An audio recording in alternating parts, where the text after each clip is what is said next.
para el día lunes, ella ya se había suspendido hace un mes o 2 meses porque no figura en IOSFA y sigue sin figurar en IOSFA. Yo sin IOSFA no la puedo ingresar, por más que esté en actividad. Yo ahora mando a IOSFA el pedido, pero si el lunes está autorizado por IOSFA, hay un montón de gente. Porque dice que es positivo, porque con el móvil la tiene todo autorizado. Ahí.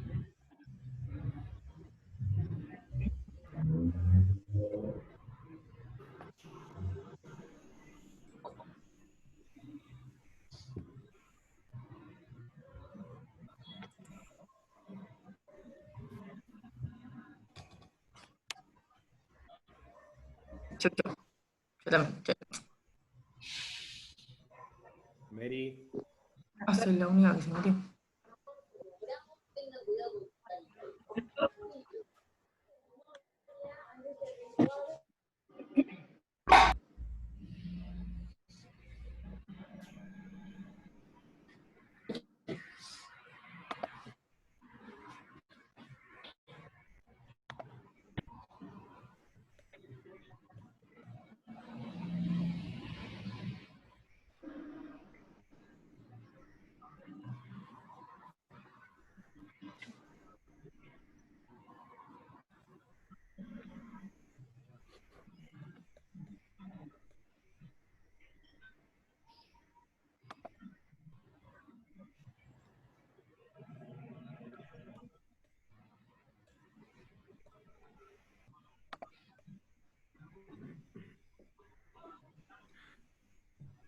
Damos 2 minutos revisando el mensaje.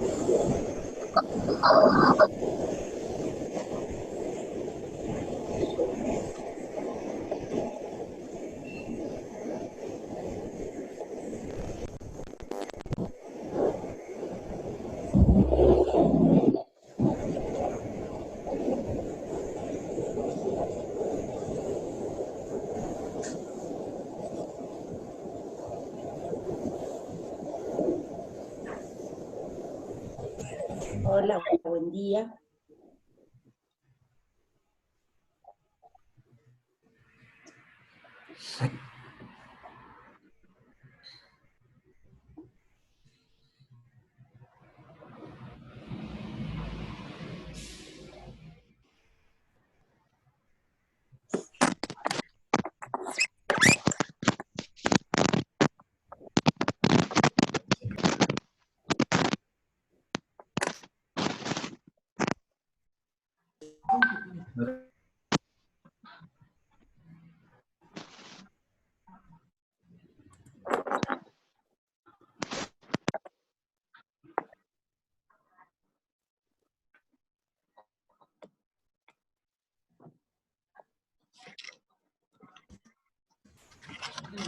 Bueno, bueno, buenas tardes, soy el doctor Magallanes, jefe del Departamento de Neurociencias del Hospital Militar Campo de Mayo.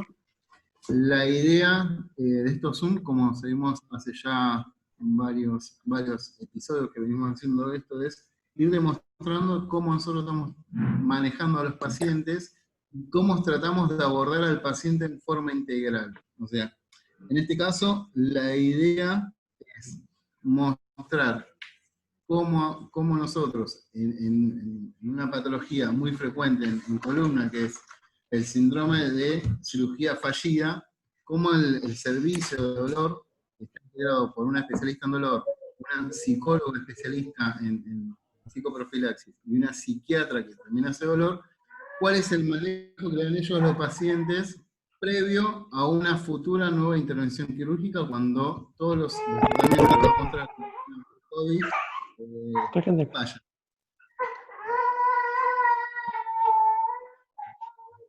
Así que sin más preámbulos, la doctora Sejkovic es la jefa de dolor, que ahora nos va a dar una charlita de cómo ellos manejan este tipo de pacientes antes que vuelvan a nosotros.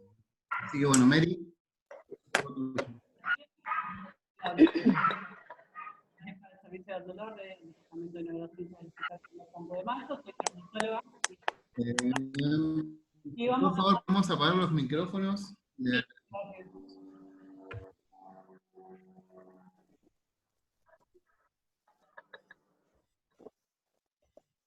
Bueno, ¿se escucha bien aquí? Bueno, vamos a hablar del abordaje multidisciplinario del dolor y del síndrome de columna lumbar fallida o síndrome de cirugía de columna lumbar fallida. Es un tema muy controversial. Vamos a empezar hablando de las definiciones. Hay muchas definiciones, no hay una que haya sido unánime y que sea la única que se utiliza. Elegí dos. La de North del 1993, que lo define como una condición clínica del paciente sometido a uno o más procedimientos quirúrgicos para trastornos lumbosacros, obteniéndose resultados insatisfactorios a largo plazo, porque el dolor sigue siendo persistente o recurrente. Y la Internacional para el Estudio del Dolor, que me habla de un dolor lumbar persistente, origen desconocido, que persiste a pesar de la intervención quirúrgica.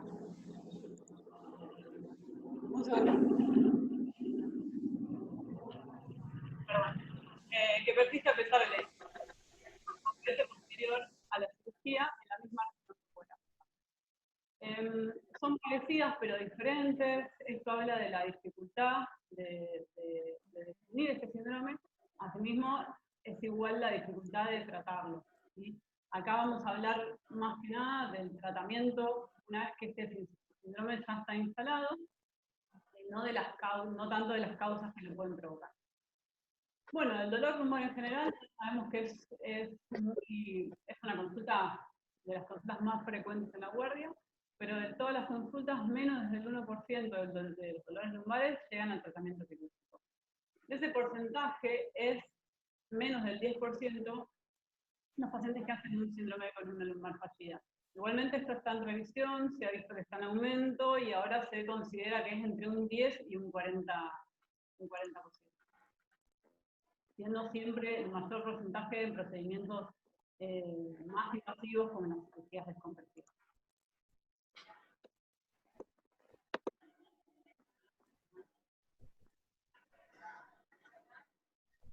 Bueno, ¿cuáles son las causas? ¿Cuáles pueden ser las causas? Bueno, inapropiadas elecciones de los pacientes, factores emocionales del paciente, un diagnóstico incorrecto, la mala indicación quirúrgica, complicaciones en la cirugía y ansiedad y depresión no tratadas. Esto es siempre relativo, porque nunca va a ser causa y efecto. Hay pacientes que pueden tener una cirugía engorrosa o una complicación en la cirugía y después eso se soluciona y no van a hacer una cirugía lumbar fallida. Y hay otros que quizás sin ninguna complicación, un paciente que tendría que andar bien y sigue con dolor sin encontrar la causa.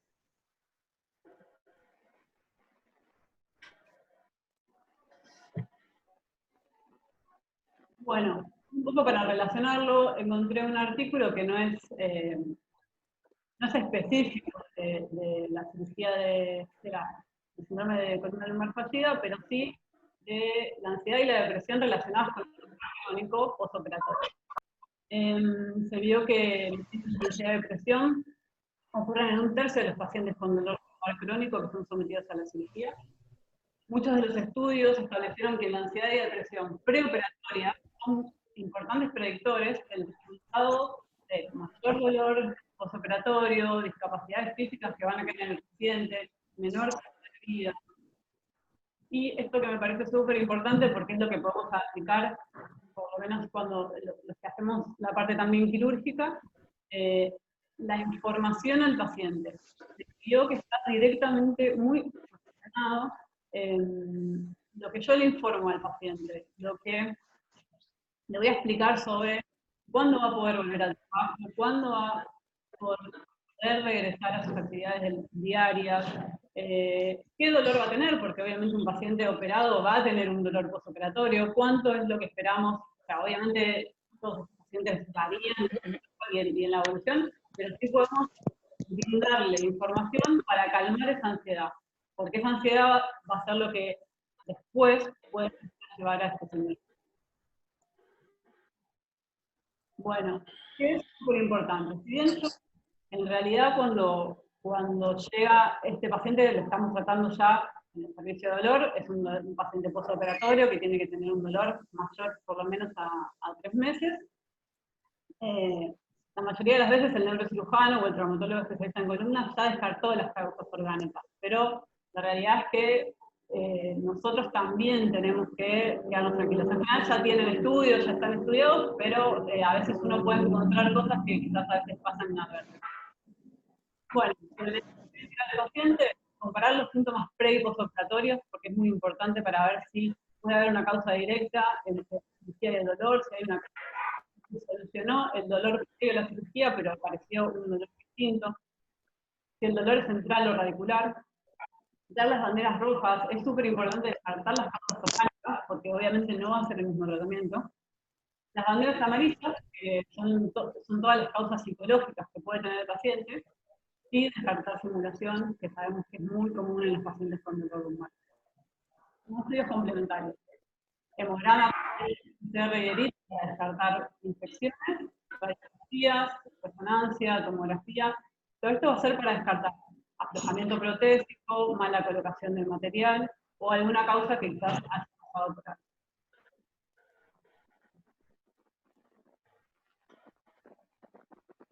¿Cuáles son las banderas rojas?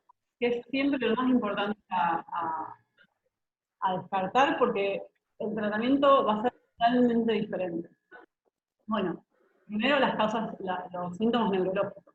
Anestesia o parestesia sencilla de montar, disfunción de esfínteres, un déficit digital progresivo, antecedentes de cáncer, sobre todo si la cirugía estuvo asociada a algún tumor o tumores anteriores que puedan estar dando un dolor nuevo y quizás uno no lo está relacionando.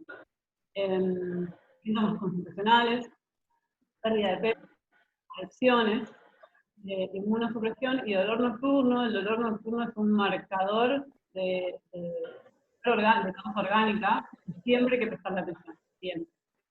Y como banderas amarillas, bueno, negativa de los pacientes, expectativas de los pacientes que están diferentes al tratamiento, el paciente tiene la tendencia a la depresión, aislamiento social, problemas sociales o financieros, que el paciente esté queriendo sacar rédito por cuestiones económicas, y conflictos laborales, que también es una causa muy común del dolor persistente. Bueno, ¿qué es lo que tengo que descartar primero?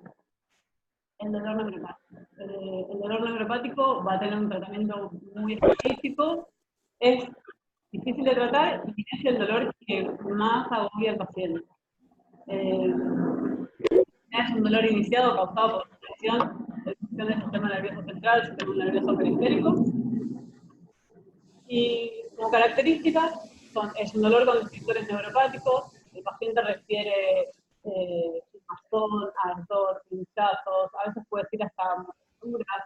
En general, el paciente lo describe como el hiperalgesia y alodina. Esto se puede evaluar fácilmente con el cuestionario de M4, que con 4 marcadores positivos uno puede identificar que el dolor es neuropático. Sobre las características del dolor. La evaluación psicopatológica. Evaluación por parte de psiquiatría y psicoterapia para evaluar trastornos afectivos mayores. Cualquier trastorno psiquiátrico que quizás no esté tratado o que sea tratado ineficazmente. Que el paciente lo tenga, no lo detectó el médico que hizo porque quizás muchas veces son leves, o a veces uno ve el paciente rápido, lo opera y no ve todo lo que hay detrás de ese paciente. Por eso también lo que hablaba antes de la información, cuando uno empieza a hablar con el paciente, a darle información, también recibe las dudas del paciente y empieza a ver otras características del personalidad. Acciones, súper importante también para instaurar el tratamiento, sobre todo si voy a usar opioides. Las expectativas en relación al dolor y las expectativas al tratamiento, y el tipo y grado de apoyo social. Hay pacientes que yo no puedo, pacientes ancianos, frágiles, que no tienen familia, o sea, no es que no puedo tratarlos, pero voy a tener que ser mucho más cuidadosos con el tratamiento. Bueno, ¿qué se evalúa? Se usan diferentes escalas, como Beck, depresión, Hamilton para la depresión de ansiedad, se evalúa el insomnio. En general estos síntomas están todos asociados y muy asociados al dolor. Voy a evaluar la depresión, la ansiedad, la posible somatización del paciente, la hipocondriasis, quizás el paciente lo siente, pero uno puede evaluar que no es tanto como el dolor no es tanto como lo percibe. Trastornos de la personalidad, los simuladores y el abuso de sustancias. ¿Sí?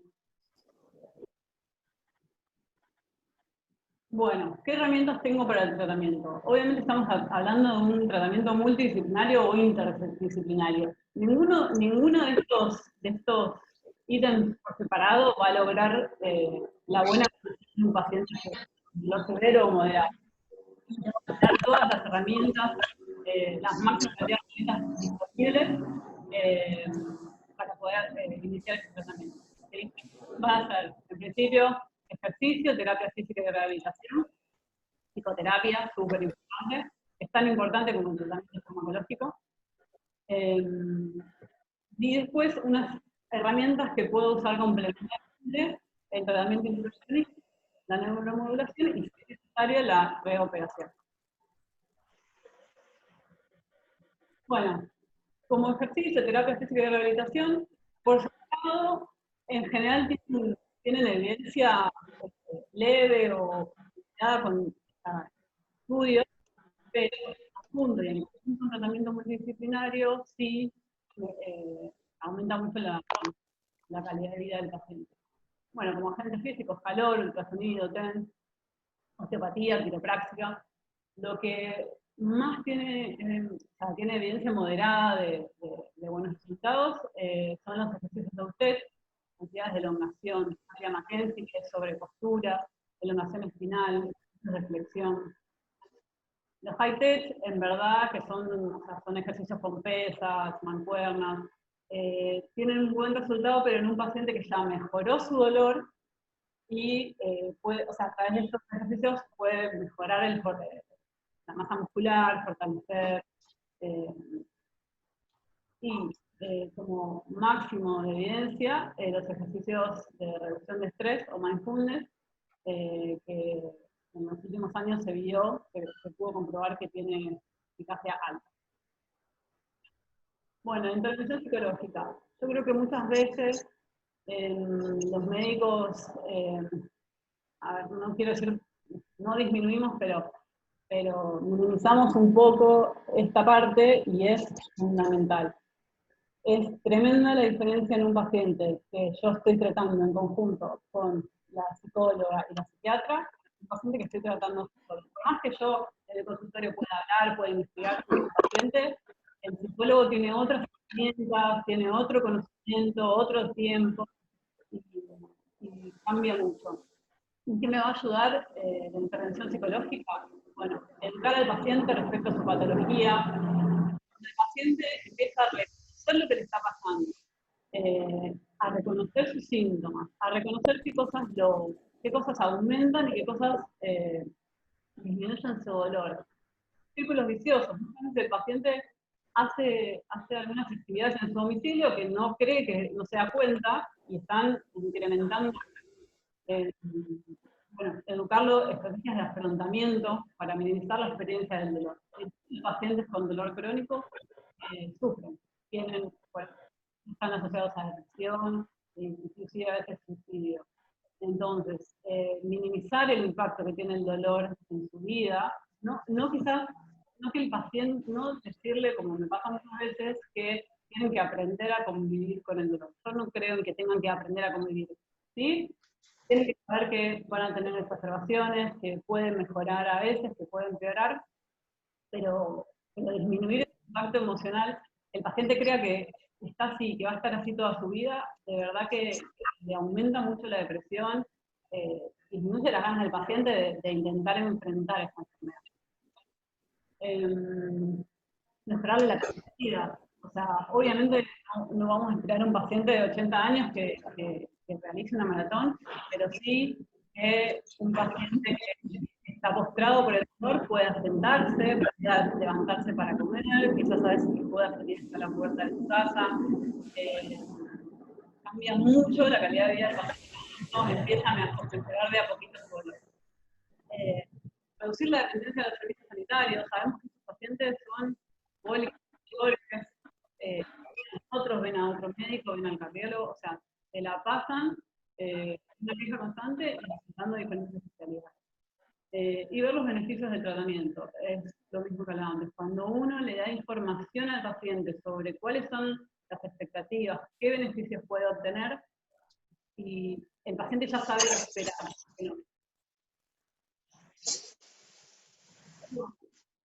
Tratamiento farmacológico. El tratamiento farmacológico, como siempre, va a estar basado en la escalera de la Organización Mundial de la Salud, dividiéndolo en 3 escalones según el dolor leve, moderado, severo.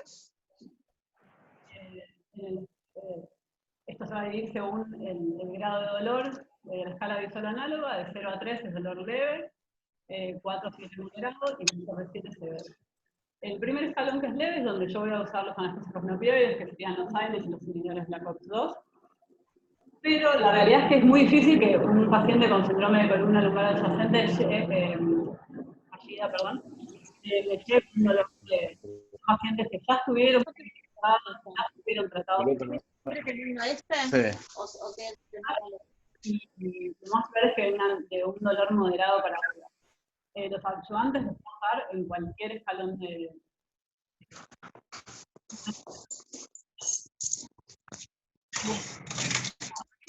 Son los que más se utilizan, los que mejor eficacia tienen en este tipo de tratamientos, allá de síndrome o cualquier dolor crónico, y es el que son los que tienen mejores efectos adversos. Pero la realidad es que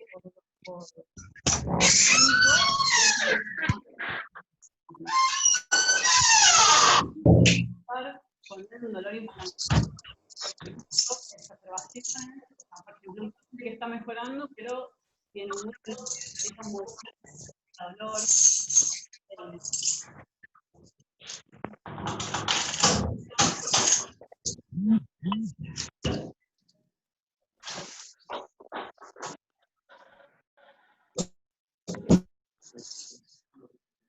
Espérame un segundo que voy a sacarlo.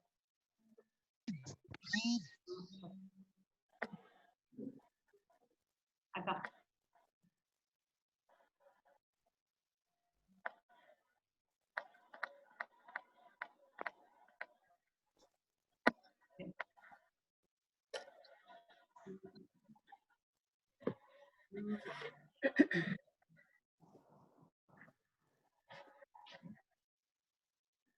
Perdón, pero había mucha interferencia de sonido. Bueno, lo que decía es que los AINES los voy a poder usar cuando hay un componente inflamatorio, exacerbaciones o infecciones, algún traumatismo que el paciente haya sufrido. El paracetamol tiene baja tasa de efectos secundarios, los resultados son controversiales, pero sí se sabe que tiene muy buen resultado asociado a tramadol en el dolor moderado.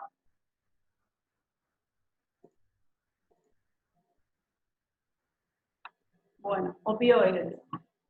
Los opioides débiles, de menos a más, son la codeína, la buprenorfina y el tramadol.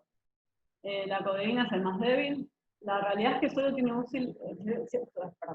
útil en dolor articular y en Argentina solo viene combinado con paracetamol. La codeína se transforma en morfina, por lo tanto, entre un 8 y un 10% de los pacientes no tienen la enzima convertidora. Lo que va a pasar es que no voy a tener resultados para la mejoría del dolor, pero sí muchos efectos adversos. La buprenorfina, bueno, es útil en ancianos, sobre todo en pacientes que están polimedicados, aunque sea por otras especialidades, y no quieren tomar más medicación.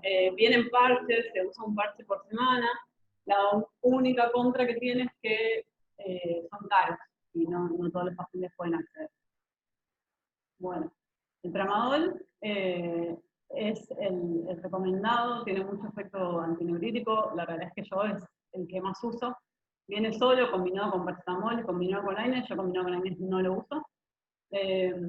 Pero sí me permite, al venir solo, combinado, me permite, y se puede partir en la mayoría de las presentaciones, entonces puedo titular bien la dosis. Las dosis máximas de 400 miligramos por día. Pacientes frágiles siempre van a ser menos las dosis del tramadol, entre 200 y 300 miligramos. Eso en general lo mido según cada paciente, pero bueno, lo importante siempre es empezar de a poco. Por ejemplo, yo lo que hago es, les doy el comprimido de 50 miligramos, pero a los pacientes muy ancianos se lo hago partir. ¿Por qué? Porque los pacientes cuando lo toman y les generan muchos efectos adversos, enseguida se hacen reticentes a seguir con el tratamiento. Bueno, los opioides fuertes. El gol estándar en este síndrome específico es la metadona. Es el fármaco de elección, tiene triple acción, porque tiene también inhibición de la captación de serotonina, entonces también va a ser eficaz sobre el ánimo. La morfina y la oxicodona, cuando tienen dolor mixto o tiene más componente de dolor articular, igualmente todo en efectivo se pueden usar, pero la metadona, cuando hay un componente neuropático, es el fármaco de elección. Muchas veces hay mucha reticencia de los pacientes, inclusive también de los médicos con los opioides fuertes. Hay que saber que un paciente que toma morfina no es un paciente paliativo, es un paciente que tiene un dolor severo. No puedo dejar que el paciente conviva con ese dolor solamente por no querer darle morfina. En dosis adecuadas, la morfina, la metadona, tienen mucha eficacia y puedo ir evitando la cantidad de efectos adversos. Bueno, los coadyuvantes. Tengo dos tipos, los antidepresivos y los gabapentinoides. Como antidepresivos, la amitriptilina, la venlafaxina y la duloxetina. La que mayor evidencia tiene es la amitriptilina, que se usa en dosis bajas, no en las dosis que lo usan por ahí en los tratamientos psiquiátricos. Se usa entre 12,5 y 25 miligramos. También es una ventaja que es una medicación barata, y eso a veces muchas veces facilita porque la realidad es que esta medicación es cara y eso a veces impide que el paciente pueda continuar. La duloxetina y venlafaxina, cuando hay contraindicación de amitriptilina, en general no es siempre así, no todos los pacientes les voy a dar amitriptilina. Eso, la realidad es que uno lo ve en consultorio, según el paciente, según las comorbilidades.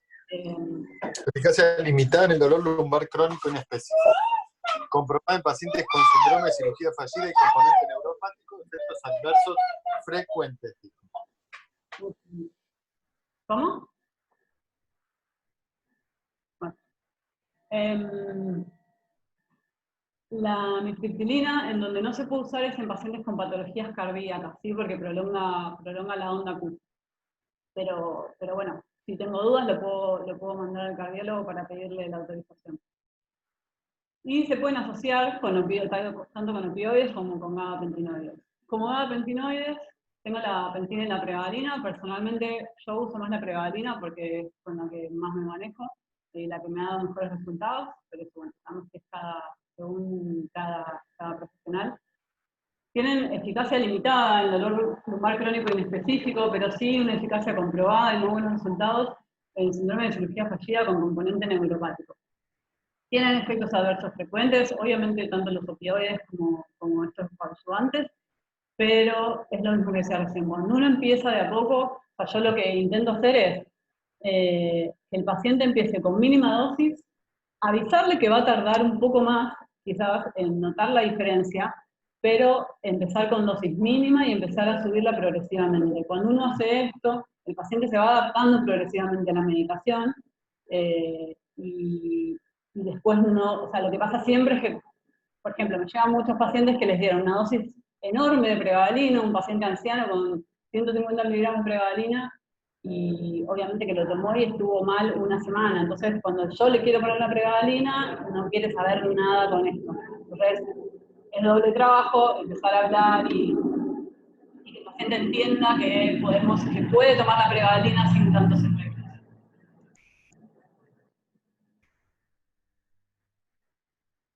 Bueno, con respecto a este tratamiento farmacológico, siempre pensar en la escalera analgésica. Tengo que basarme en el dolor del paciente. O sea, si un paciente tiene un dolor moderado o severo, yo no puedo, o sea, no va a servir que le den como poderse lo puedo hacer, pero tengo que saber que no va a tener resultados. Comenzar gradualmente, horarios reglados, que el paciente tome la medicación. Cuando le duele, no sirve. Si el paciente tiene que tomar la medicación a horarios reglados, hablando de las patologías crónicas, ¿no? Dejar ya indicados rescates, y titular siempre con presentaciones de liberación inmediata y vida media corta.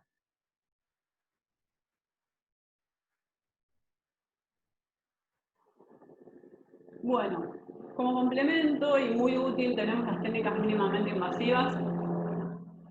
Cuando el paciente tiene mala o regular respuesta al tratamiento, la puedo acompañar o potenciarlo con procedimientos invasivos.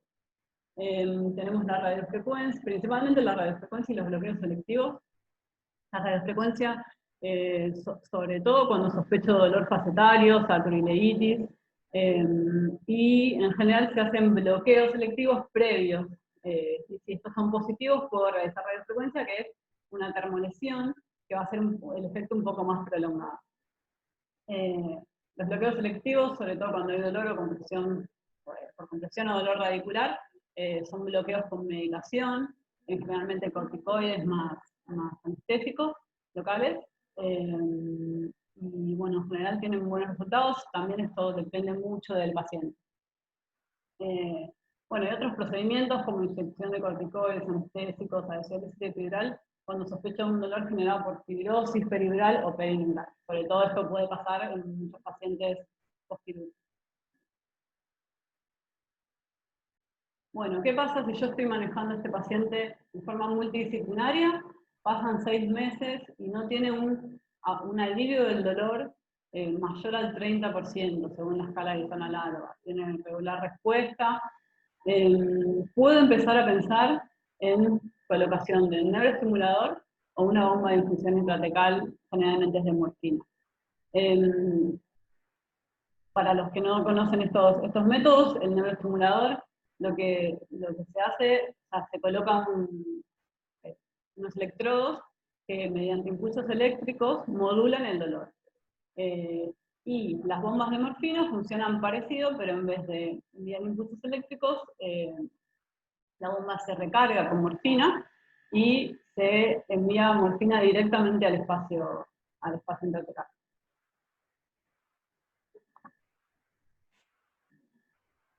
Bueno, más allá de que yo siempre voy a tener una evaluación por psicopatología para colocación, o sea, para el tratamiento del dolor en estos pacientes, particularmente si voy a realizar colocación del implante, tengo que tener la aprobación del servicio de psicopatología. De hecho, en Argentina es obligatorio que haya un comité evaluador que autorice esto, el comité va a estar formado por psiquiatras, psicólogos, especialistas en dolor, neurocirujanos o especialistas en columna. Todos los pacientes con dolor crónico moderado o severo, con fracaso del tratamiento médico conservador o quirúrgico, que son candidatos a implantes, tienen que tener una evaluación detallada por psicología. ¿Por qué? Porque hay evidencia de que la creencia positiva en relación al implante da mejores resultados en el post-implantación, porque también hay que trabajar con el entorno familiar, mejorar la adaptación del paciente. El paciente tiene que entender que va a tener, o sea, el aparato se coloca en general en el abdomen y de ahí se conecta a posterior para la zona lumbar, pero el paciente va a tener un implante que lo más probable es que lo tenga de por vida, ¿sí? Y educarlo.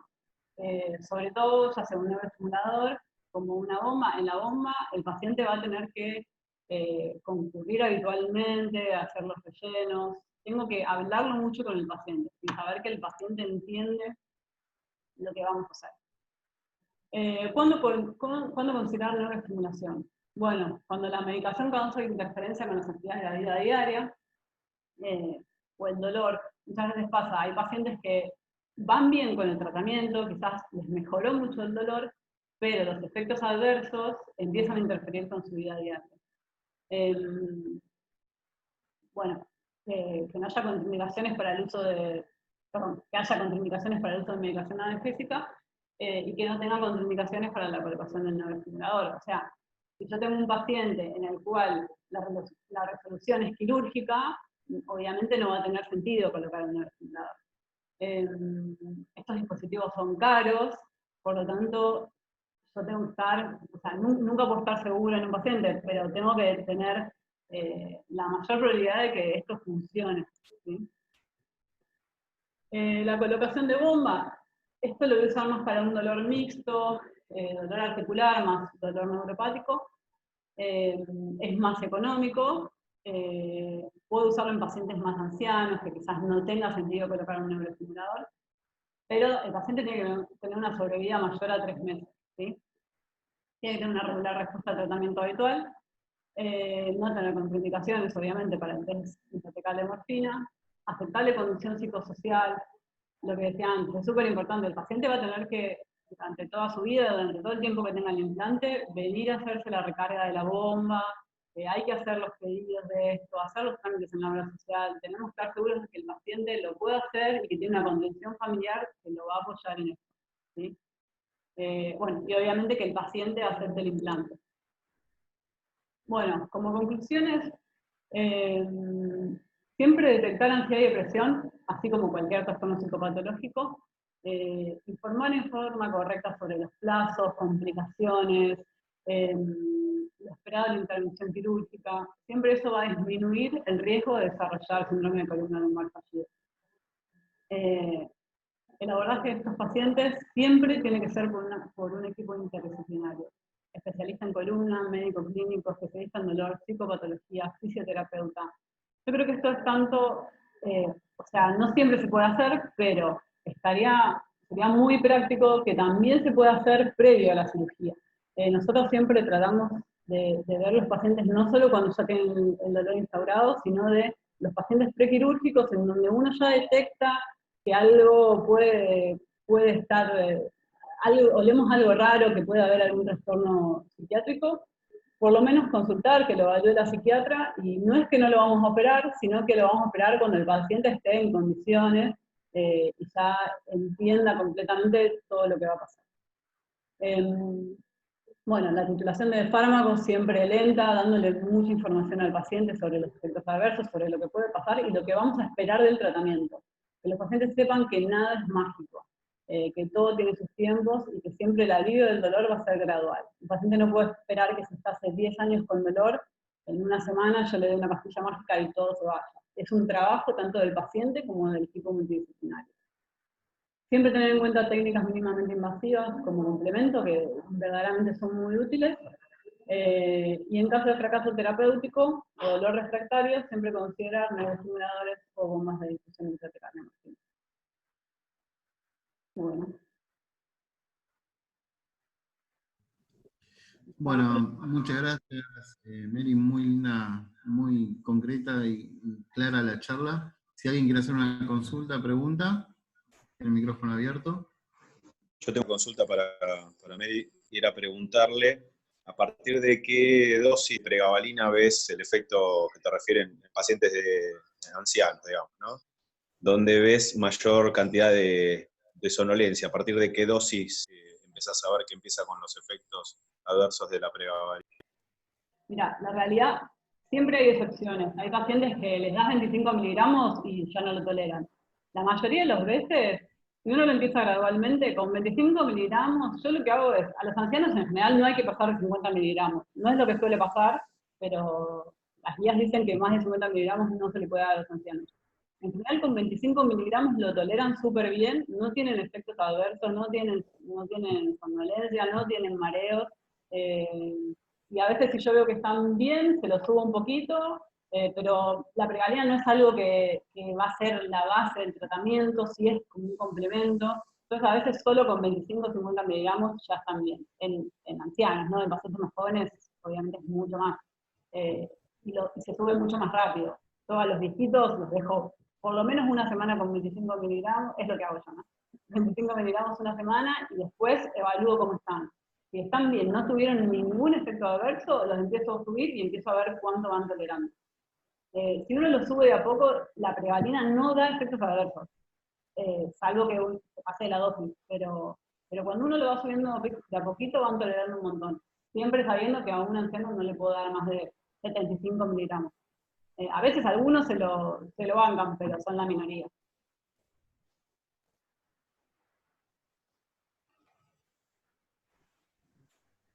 Ya que estamos, tenemos acá a la licenciada Lang y a la licenciada Karina Vega, a ver que nos den un pantallazo de su visión psicológica en lo que es la psicoprofilaxis. No sé quién de las dos nos quiere dar una idea de cómo ellas trabajan y manejan el paciente, ¿no?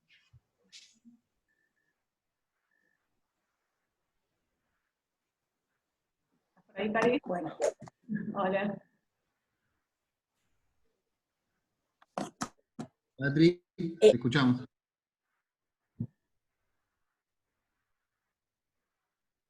bueno,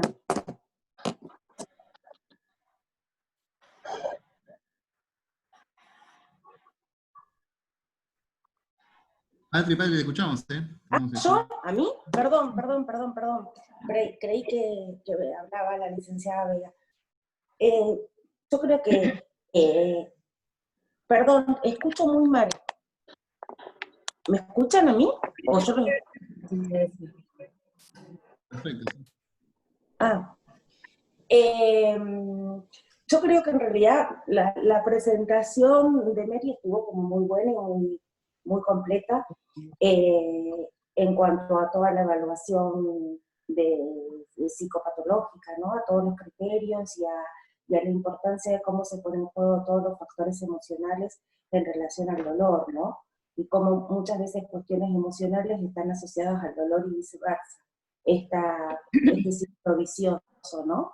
Que a veces no, sobre todo por la ansiedad, a mayor ansiedad, mayor dolor, mayor ansiedad, ¿no? Y poder trabajar con el paciente en esto, en que lo pueda visibilizar para darle estrategias de afrontamiento. Y lo prequirúrgico, también como fortalecer los recursos para que llegue a la cirugía de la mejor manera, siendo consciente, digamos, de que cuanto mayor sea su compromiso de la mejor manera, el postoperatorio mejor, digamos, es lo que hablamos tantas veces, ¿no? Como cuanto mejor llegue el paciente, mejor va a ser el postoperatorio. Creo que, bueno, es un poco a lo que viene apuntando el de dolor.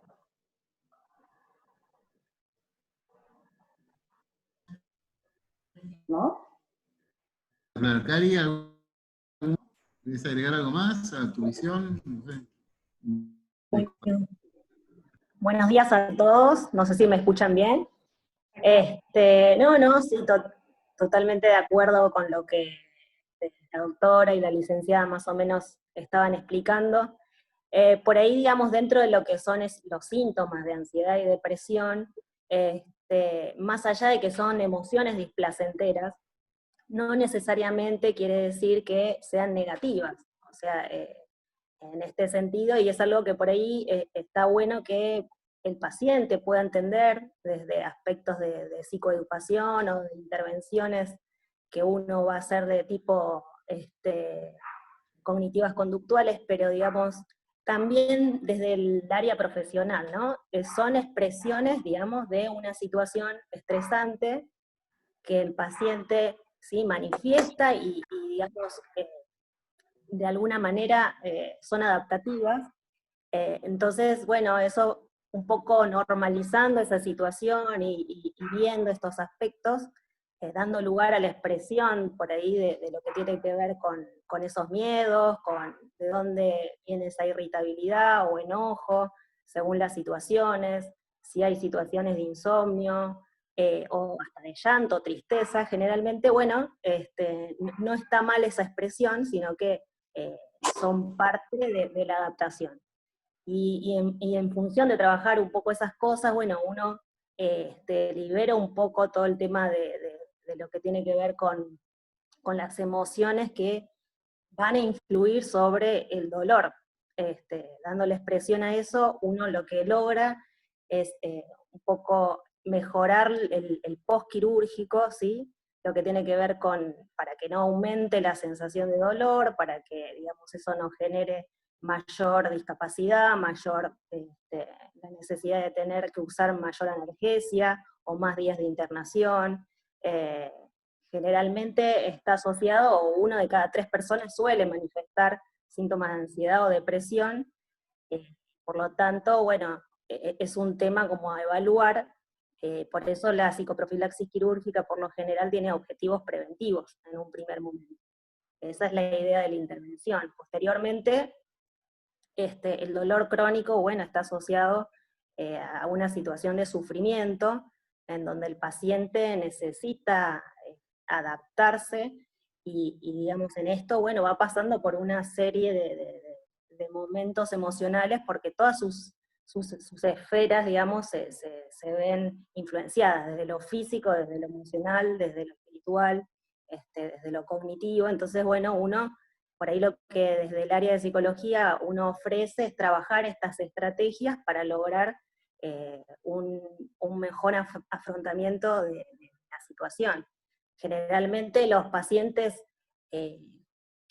donde no se maneja adecuadamente esta sintomatología pueden desarrollar en un 30%.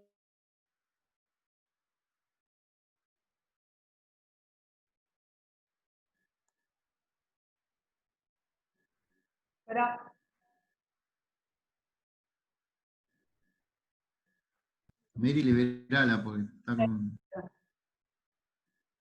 Pero no sé por qué se... Cari, ponete, se te... Ahí está. ¿Ahora sí? Ahí estamos. Que generalmente, bueno, se puede dar desde distintos enfoques. Uno generalmente habla de terapia cognitivo-conductual, en donde uno, bueno, los conceptos básicos son pensamiento, emociones y conductas, como los pensamientos un poco influyen sobre nuestras emociones, ¿sí? Si uno se siente o piensa que digamos, en este sentido, no puede hacer nada bien, o lo más probable, o se siente totalmente limitado, y generalmente genera una emoción, y esa emoción va a generar un tipo de conducta que por ahí no es favorable, ¿sí? Si en este sentido va a generar una emoción displacentera, de frustración, y por lo tanto conductas, por ejemplo, de aislamiento o evasión.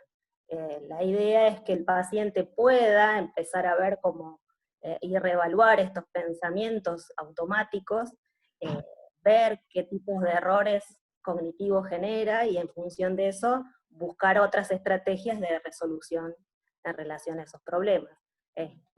Se trabaja sobre todo lo que tiene que ver generalmente con la respiración, la relajación, el manejo o cómo tiene que ver la atención en cuanto al dolor, técnicas de imaginería.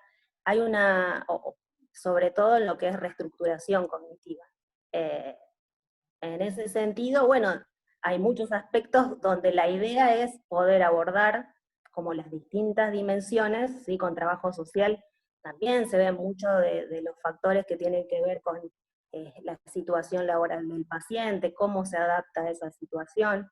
Generalmente influye estas limitaciones físicas, llevan, digamos, a toda una situación de tensión y de malestar, que va generando al mismo tiempo limitaciones en las otras áreas. Entonces, digamos, se necesita, al alterarse todo lo que tiene que ver con las relaciones interpersonales, la irritabilidad va generando que el paciente se aísle cada vez más, va generando problemas de pareja, empieza a haber dificultades en todo lo que es el área de la intimidad, el área sexual. bueno, se van dando una serie de cosas tan complejas, por eso el impacto emocional acerca del dolor crónico es importante. Y entonces el paciente se plantea en algún momento el por qué y el para qué vivir. ¿Sí? Llega a invadir de tal manera y llega a ser tan grande que ahí es donde uno tiene que tomar precaución para que estos síntomas, que por ahí son predictores, digamos, no se transformen luego en una dificultad ya considerable. Creo que Muchas acá, gracias. viendo Vale. ahí también acá al doctor Mirón y escuchándolos, digamos, creo que todo este trabajo refleja lo que veníamos hablando la vez anterior, también con la presentación del doctor y Verónica Viola, en relación a todo el trabajo interdisciplinario y transdisciplinario, ¿no? Incorporando acá como el equipo todas las variables que hacen a comprender a la persona integralmente, ¿no? Desde los aspectos emocionales, sociales, físicos, orgánicos. Ayer estábamos hablando con Karina y decíamos qué bueno, estábamos viendo un poco algunas cosas de la charla, y decíamos qué bueno estar hablando de esto, porque esto es relativamente nuevo. Antes uno como médico veía al paciente como un dolor, un paciente que voy a operar, y ahora realmente se está abriendo mucho, en todos lados se está hablando de tratamiento interdisciplinario, y no solamente de la parte emocional, que ya está súper comprobado que las emociones están totalmente unidas al dolor, sino también de mejorar la calidad de vida del paciente, ver más allá de solamente el paciente, ver su entorno familiar, ver las necesidades, con la parte de trabajo social, no pensar, a veces pasa mucho con dolor que uno le da, o sea, yo le doy la medicación al paciente y que estás bien a los 15 días, a la semana, y me dice, no empecé porque no puedo comprarlo.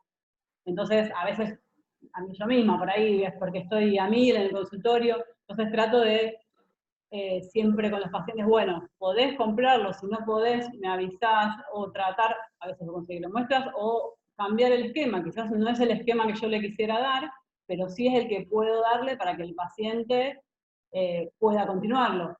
Porque pasa mucho que los pacientes tienen que terminar abandonando el tratamiento por no poder comprar la medicación, o por no poder hacer kinesiología. Y esto, la verdad que es lo que hablamos con Gary ayer, está buenísimo que se vea, y yo le decía justamente de la charla que habían dado Andrés con Ana Viola la otra vez, que yo llegué medio más al final de la charla y la discusión de qué bueno estar hablando de esto, que antes uno no lo pensaba. Y la realidad es que beneficia mucho al paciente. Cuando uno ve las diferencias o sea, me pasa a mí que quizás trabajando afuera no tengo el apoyo de Cari, no tengo el apoyo de la doctora Juice, y es diferente porque uno tiene que pelearla solo y cambia mucho el resultado, es mucho más engorroso. Así que bueno, nada. Bueno, que tengamos esta... Perdón. Una de las cosas, por ejemplo, que modula todas estas situaciones es esto, ¿no? Lo que mencionabas antes de la comunicación, ¿no? Entonces, cuando al paciente se te da una unidad de criterio, permite coherencia en el discurso, venga de lo social, quien es el médico tratante, el paciente empieza a sentir es confianza y seguridad. Entonces, sí, en la relación médico-paciente, esta capacidad de poder transmitir y claramente la información respecto a esto. O sea, para el paciente es una situación comprensible, es disruptiva con toda la vida que venía llevando, con lo cual, digamos, así como, digamos, súper beneficioso para el paciente, también es beneficioso para el equipo tratante, ¿no? El equipo que asiste. O sea, y al mismo tiempo, dentro de lo que como también parte del equipo, es fundamental porque muchas veces nos sirve para poder evaluar síntomas del paciente que por ahí uno no notó, o por ahí si uno no tenía presente, Pero así como, digamos, todo esto le sirve al paciente, también nos sirve a nosotros, como decíamos, como red de sostén. De alguna manera, el mismo proceso que tiene que hacer el paciente para poder un poco entender sus limitaciones, a poder darle un sentido a esto que le está pasando, es lo mismo que un poco hacemos nosotros, ¿no? Por momentos el dolor crónico es una patología un tanto que nos genera enojo, no puedo avanzar o que sea tan difícil tomarlo como un fenómeno complejo, como hablamos en la charla anterior, y por ahí intercambiar conocimientos o habilidades es fundamental para poder por ahí disminuir la iatrogenia, para poder prevenir otras enfermedades, digamos, concomitantes a la patología en sí. Entonces, bueno, me parece que en ese sentido ya el hecho de estar escuchándonos es fundamental. Aparte, es lo que vos decías, a veces el paciente con dolor en general, a uno exactamente le genera mucha frustración a veces, porque la realidad es que uno puede decir, sí, esto funciona, esta medicación funciona, y se la da al paciente, y el paciente no le hace nada, y le da efectos adversos, y no le puedo subir la dosis. Entonces, el tener la opción de tener un apoyo, no solo por mandar al paciente, sino también escucharlo, lo que el terapeuta le devuelve a uno de, bueno, y entender por qué el paciente no está funcionando con la medicación, porque la realidad es que cuando los pacientes no funcionan, y no funcionan, siempre es porque hay mucho más atrás emocional de lo que uno puede ver. Y algo que quería decir es que, o sea, está bueno tenerlo así, entenderlo así, y no mandar a los pacientes como, bueno, mira, yo no puedo hacer más nada, tenés que ir al psiquiatra, porque el paciente esto lo toma de una forma muy negativa. No va al psiquiatra, no va al psicólogo, y lo único que hace es pensar que está loco, y empieza a llevar, o sea, empeora la depresión, empeora todos sus trastornos, empeora el dolor, no quiere ir a más médicos, no quiere ver a nadie más, empeora todo el entorno familiar, porque la familia, o sea, los familiares siempre es lo que piensan de los pacientes con dolor. Siempre vienen y lo único que creen es que el paciente está loco y que se queja todo el tiempo.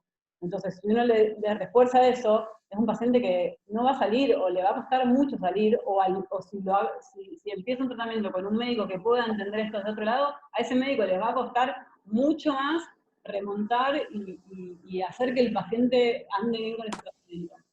Entonces, no mandarlo al psiquiatra como algo negativo, sino decirle, bueno, mira, la realidad no hay una causa orgánica, no encuentro cuál puede ser la causa del dolor, yo te voy a seguir estudiando, te voy a seguir tratando, pero necesito que empecemos a ver qué otra cosa puede estar pasando. Muchas veces los pacientes lo toman mejor cuando uno les habla de algo postraumático, que en verdad muchas veces la cirugía es un evento postraumático para el paciente, y quizás a veces hay que buscar la forma de engancharlo y que el paciente no lo tome como que está loco, sino decirle, mira, a veces las cirugías causan un trauma muy importante en algunos pacientes, y quizás a vos te está pasando eso. Quizás podemos empezar a ver qué te pasó con la cirugía, qué te pasó con el dolor, qué te pasaba con el dolor antes de la cirugía. Y ahí suelen enganchar un poco más a decir, bueno, capaz que no estoy loco, capaz que bueno, me pasó algo que me impactó negativamente o no me hizo bien, y bueno, y ahí empiezan a aflojar con esto, porque la realidad es que los pacientes tienen mucha reticencia en hacer terapia psicológica, también porque tienen esa idea de que les dice la familia, y que muchas veces le dicen los colegas, de que su problema es psiquiátrico. El problema no es psiquiátrico, el paciente lo siente. Que tenga factores emocionales asociados al dolor, y por eso no le cueste resolverlo, más allá de que yo lo llene de medicación, es otra historia. Pero que el paciente entienda esto, cambia totalmente el tratamiento. A veces cuando uno ya, a veces si yo todavía no le puedo mandar a psicoterapia, cuando yo le empiezo a preguntar, bueno, ¿qué te pasó cuando empezó el dolor? ¿Qué te pasó en la cirugía? ¿Cómo lo pasaste en la cirugía? Uno empieza a encontrar, a veces se encuentra enseguida, a veces no, pero empieza a encontrar detonantes que llevaron a que ese paciente nunca se le vaya el dolor. Y cuando el paciente lo dice, no es que lo resuelve, pero empieza a decir, porque por ahí a veces yo le digo, bueno, ¿y cuándo empezó el dolor? Hace 2 años. Bueno, ¿y qué pasó hace 2 años? O sea, hablando no de esto, sino de un dolor crónico. Nada, no te pasó nada. No, solamente el accidente. ¿Qué accidente? no, bueno, tuve un accidente de auto, estuve internado en terapia, me sacaron, y uno dice, y el paciente no lo relacionó, pero por ahí el paciente cuando lo dice, se queda pensando. Entonces ahí uno puede empezar a entrar de a poco a que el paciente lo relacione, y eso ya calma la ansiedad, mejora la predisposición del paciente, y ahí uno ya puede empezar a que acepte ir a psicoterapia o ver al psiquiatra o hacer otras actividades. Y yo iría como un poquito más allá también en función de nuestras charlas y la importancia, ¿no?, de la sección de este equipo en el departamento de neurociencias, digamos, porque también lo podemos relacionar, digamos, con las neurociencias, digamos, porque todas estas, sí, en las primeras charlas hablábamos también de toda la influencia, digamos, de la relación con el sistema nervioso, y todas estas modificaciones, y tanto el dolor como todo este tratamiento y este abordaje del dolor, también va a producir modificaciones en el sistema nervioso. Entonces, la importancia de poder pensar también este abordaje desde el contexto de ciencias, digamos, le da sentido a este equipo en este departamento también, ¿no? En función de esta mirada también compleja, digamos, y ciencias lo permite.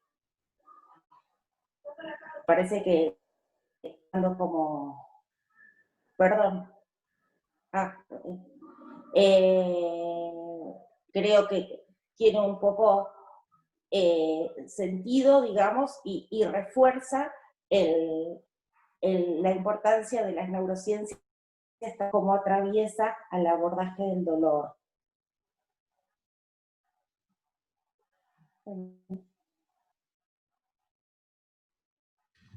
Bueno, ¿alguna consulta? ¿Alguna pregunta? ¿Alguno? ¿Alguna duda? Un comentario nomás. Dale. Bueno, estoy viendo en el Zoom que hay muchos cirujanos de Zoom, neurocirujanos, traumatólogos. Los cirujanos en general tenemos por una cuestión de que también es lo que nos gusta hacer, en que creemos que la clave del éxito de las cirugías es mejorar nuestras técnicas siempre. Es como que tenemos la obsesión en eso. Son desafíos para nosotros a veces decir, bueno, cirugía que hasta el momento no te voy a adquirir tal o cual técnica. Yo no sé, ese es digamos, un pilar importante en el éxito de los tratamientos. Pero creo que la acción del cuadro creo que es otra de las claves, ¿no? Muchas veces en el afán de operar, digamos, perdemos un poco la brújula a la hora de interpretar el cuadro clínico, el cuadro emocional, el origen del dolor, el cuadro social del paciente. Y cuando uno cuenta con un equipo donde estas miradas también aparecen, realmente aparecen los éxitos. Yo siempre me acuerdo de una paciente que operé que no indagué en ninguno de estos aspectos. Tenía un canal estrecho severo, una listesis grado 2, neuropático, no respondía con tratamientos. La operé, la pasé a los 3 días del alta en la casa, me llama y me dice, tengo fiebre, bueno, me duele, no me puedo mover. En ese momento yo era bastante más joven que ahora y fui a la casa a verla, ¿no? Entré en la casa, en un lugar muy humilde, una calle de tierra, y estaba la gordita tirada en el colchón en el piso de tierra, con 5 perros alrededor, y la herida, yo creo que salían aliens de la herida. Yo hubiese indagado un poquito, tal vez la hubiese días más de internación, para que esa herida cierre, y si hubiese ido a la casa, seguramente con profilaxis, o haciendo por lo menos hincapié en la higiene y en un montón de aspectos que yo no tuve en cuenta. Entonces mi cirugía, que técnicamente estaba divina, a los 3 días la tuve que volver a operar, le tuve que hacer una toilette y demás.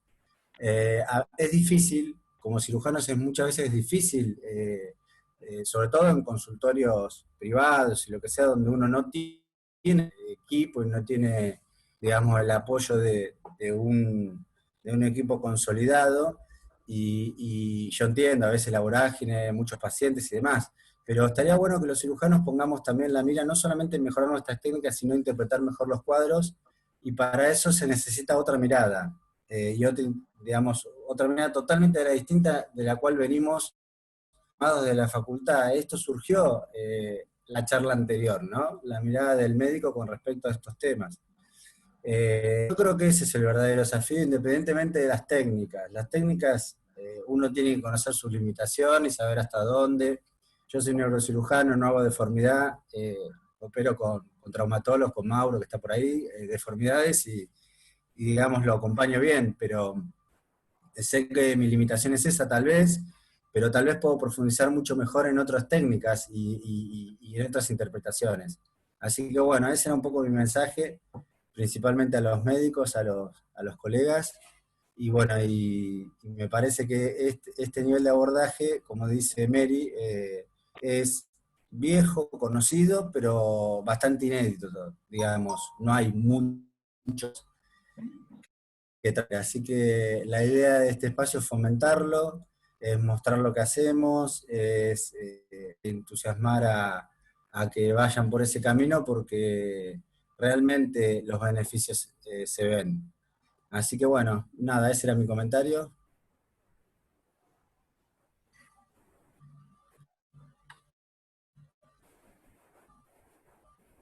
No sé si alguno de los cirujanos quieren aportar algo.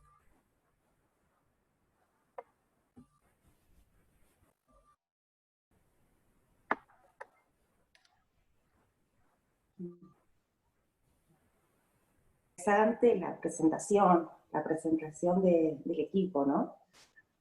Creo que nos sirve como disparador también, y también poder mostrarlo. Bueno, si no hay ninguna consulta más, me parece que la presentación estuvo excelente, muy bueno el aporte de todos. Seguimos tratando de entender a los pacientes para ver cuál es la mejor solución que le podemos dar, ¿no? Bueno, le agradezco a todos, muchas gracias y bueno, excelente. Gracias. Chao, gracias.